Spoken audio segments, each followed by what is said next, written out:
koolitus oli hästi emotsionaalselt niisugune positiivne, et arvestades, et väljas on selline tormine ilm, siis tänane koolitus oli väga meeldiv, mõnusas õhkkonnas, eri vanuse ja taustaga noori inimesi oli kohal ja Kristjan suutis meie koolitaja tänase koolitusega niisuguse mõnusa õhkkonna luua, et inimesed avaneksid ja selline usalduslik õhkkond, kus saab küsimusi küsida. Minu jaoks koolitus oli täiesti, ma ei ütleks, et rusikas silmaauku, vaid rusikas näkku, sellepärast et sain siit äärmiselt palju elulisi praktilisi nippe ja näiteid. Mulle väga meeldis see, et siin on tsiteeritud kõigile teadaolevaid raamatuid, mis on viimase aja popteema koolitustel. See koolitus on väga kaasaegne ja väga praktiline. Seletab rahulikult, seletab selgelt.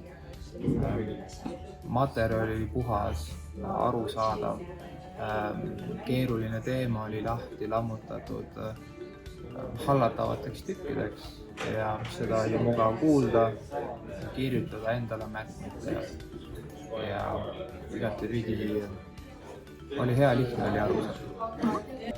Koolitus oli väga informatiivne, sai väga palju uut informatsiooni,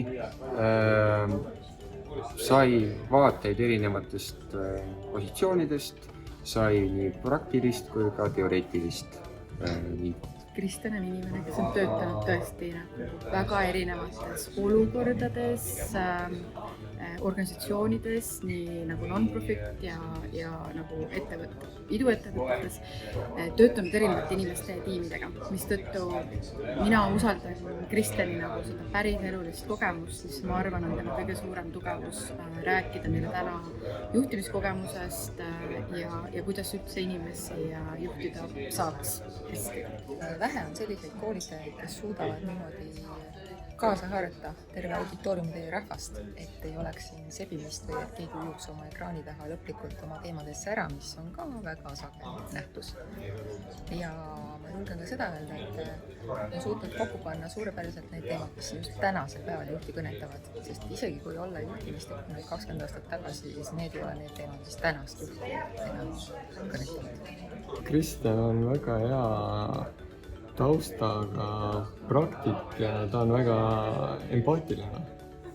Et tal on nagu see know-how olemas ja ta suudab nagu oma kogemuse põhjal siis anda edasi seda, mida tegelikult elus juhil vaja läheb. Sest mul tegelikult juhina ja ettevõtjana on päris palju olnud erinevaid selliseid olukordi ja siin oli päris palju lahendusi kohe otse nendele olukordadele. Kristjan on väga sümpaatne.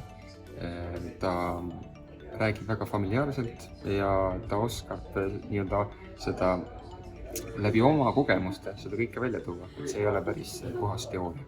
Ja et see on lihtsalt enda läbikogetud asjad, mis ta siin välja toob. Ma võtan siit päris nipid kaasa, mida reaalselt proovida.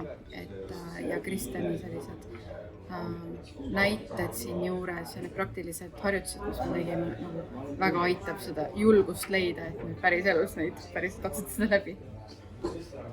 Ma julgustan sellest osa võtma sellepärast, et see oli üks selliseid haruldasi kogemusi, kus ei tekkinud ühtegi muud mõtet pähe, tempo oli jälgitav ja selles mõttes piisavalt nagu huvitav, et kordagi ei tekkinud mõtet huvitav, mis seal Facebooki huvitavat on. Kui sa tahad areneda ja olla parem juht, siis on see koht, kuhu tulla.